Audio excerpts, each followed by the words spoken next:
Bem, nosso estudo de hoje está na primeira carta aos Coríntios, capítulo 10, versículo 7.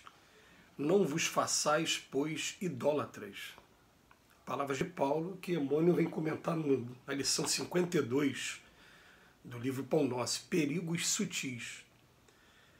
A recomendação de Paulo aos Coríntios deve ser lembrada e aplicada em qualquer tempo nos serviços de ascensão religiosa do mundo. É indispensável evitar a idolatria em todas as circunstâncias. Suas manifestações sempre representam sérios perigos para a vida espiritual. As crenças antigas permanecem repletas de cultos exteriores e de ídolos mortos. O Consolador enviado ao mundo na venerável missão espiritista vigiará contra esse venenoso processo de paralisia da alma. Aqui e acolá surgem pruridos de adoração que se faz imprescindível combater. Não mais imagens dos círculos humanos, nem instrumentos físicos supostamente santificados para cerimônias convencionais, mas entidades amigas e médios terrenos que a inconsciência alheia vai entronizando inadvertidamente no altar frágil das honrarias fantasiosas. É necessário reconhecer que aí temos um perigo sutil através do qual inúmeros trabalhadores têm resvalado para o despenhadeiro da inutilidade. As homenagens inoportunas costumam perverter os médiuns dedicados e inexperientes, além de criarem certa atmosfera de incompreensão que impede a exteriorização espontânea dos verdadeiros amigos do bem no plano espiritual. Ninguém se esqueça da condição de aperfeiçoamento relativo dos mensageiros desencarnados que se comunicam e do quadro de necessidades imediatas da vida dos medianeiros humanos. Combatamos os ídolos falsos que ameaçam o espiritismo cristão. Utilize cada discípulo os amplos recursos da lei de cooperação, atire-se ao esforço próprio com sincero devotamento à tarefa e lembremos-nos todos de que, no apostolado do Mestre Divino, o amor e a fidelidade a Deus constituíram o tema central. A idolatria, ela é realmente um problema muito grave nosso, humano.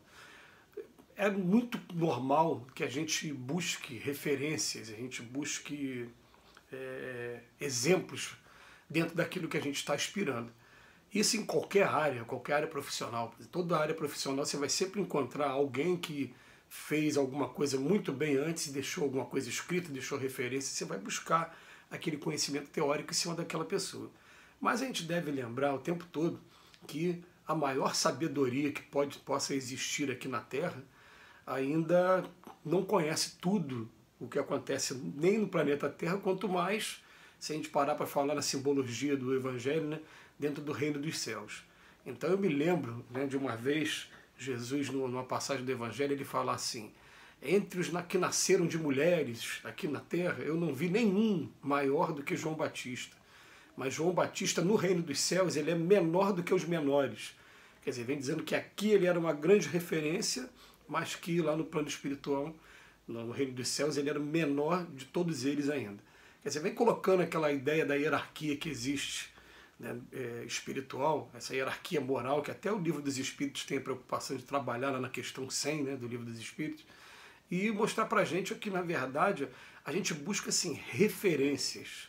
Por exemplo, eu tenho uma grande referência na minha vida, quando vai se tratar de religiosidade. Essa referência é o Chico Xavier, né, que foi apresentado para mim. Eu estou envolvido com um trabalho direcionado a um estudo da vida dele já há 17 anos, e não tem como a gente não se emocionar com a vida, com o trabalho, com tudo que ele fez. Então ele fica como referência, mas todas as vezes que se quis fazer o Chico, né, de ídolo, ele procurou cortar aquilo, e ele vem falar de maneira bem simples, fala: gente, ó, eu sei que eu tenho minha consciência culpada de coisas que eu fiz no passado. O Emmanuel me lembra que eu usei muito mal a minha inteligência em encarnações passadas.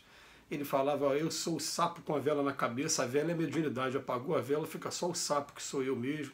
É Cisco Xavier, ele tinha as maneiras de desviar dessa idolatria, e só pedia, falava: não me compare de jeito nenhum com o Mestre Jesus, porque esse sim, esse pra gente aqui é guia e modelo.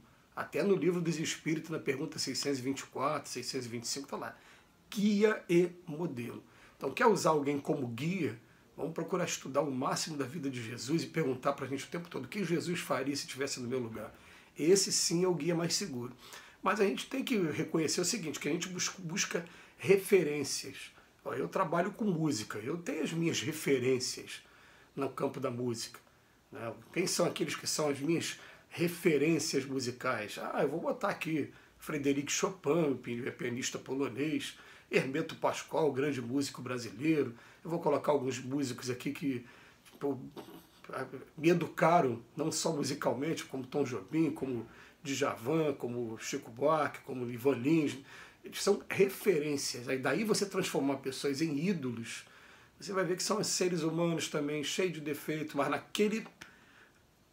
naquela dedicação deles, naquela tarefa que eles se dedicaram a fazer, eles são referências. Mas a gente tem aqui uma mania na Terra de tudo levar para o lado da idolatria. Então a gente quer idolatrar médiuns, e às vezes quer idolatrar médiuns, mesmo com a doutrina espírita falando para a gente o tempo todo. A mediunidade, ela é uma dádiva, um presente para que a gente possa estar resgatando as bobagens que a gente fez lá atrás. Então, normalmente aqui na Terra, quanto maior, mais ostensiva a mediunidade de alguém, mais devedor ele é. E aí a gente fica olhando daquele jeito e admirando e, às vezes, também, né, idolatrando, quando na verdade ele está tendo uma oportunidade de, depois de ter tido várias oportunidades e não ter aproveitado, está tendo uma oportunidade agora de consertar os equívocos, de acertar a sua vida daqui para frente. Então a gente começa a pegar assim, por que essas pessoas se dedicam mesmo? Eu estou falando aqui por mim. Eu tive a oportunidade de conhecer alguns trabalhadores excepcionais aqui da seara espírita, ou pessoas que se dedicam à obra social, pessoas que se dedicam a outras religiões. Eu conheci pastores que eles ficam 24 horas por dia sendo pastores mesmo. Ou eles estão em enterro, ou estão em casamento, ou estão em hospital, ou estão na casa. O tempo todo sendo pastor.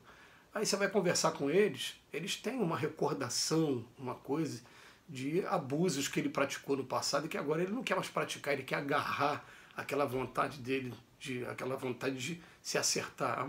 Muita gente que eu conheci é assim mesmo. Pessoal, eu volto e meia, eu tenho sonhos com abusos que eu cometi quando estava na igreja católica, quando estava na política, quando estava em outros ramos. E a gente fica olhando para a pessoa e fica, caramba, né? É assim que a coisa acontece. Então, o chamado de Paulo de Tarso na época, não vos façais idólatras, e a recomendação de Emmanuel para a gente, ele vem falar para a gente, o Consolador vai vigiar, vai ajudar a gente a vigiar esse venenoso processo de paralisia da alma. Me lembro de uma outra lição aqui que a gente deve ver nos próximos dias, do Emmanuel também, nesse mesmo livro, é que ele vai falar dos elogios, para a gente tomar muito cuidado com os elogios, que os elogios muitas vezes destroem o trabalhador, porque vai mexer justamente com os 3 maiores problemas nossos, né, que é o egoísmo, orgulho e vaidade. Vai mexer com esses 3.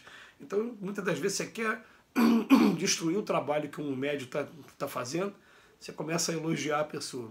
Então a gente tem que tomar muito cuidado com tudo que acontece aqui na Terra. Olha só que coisa bonita.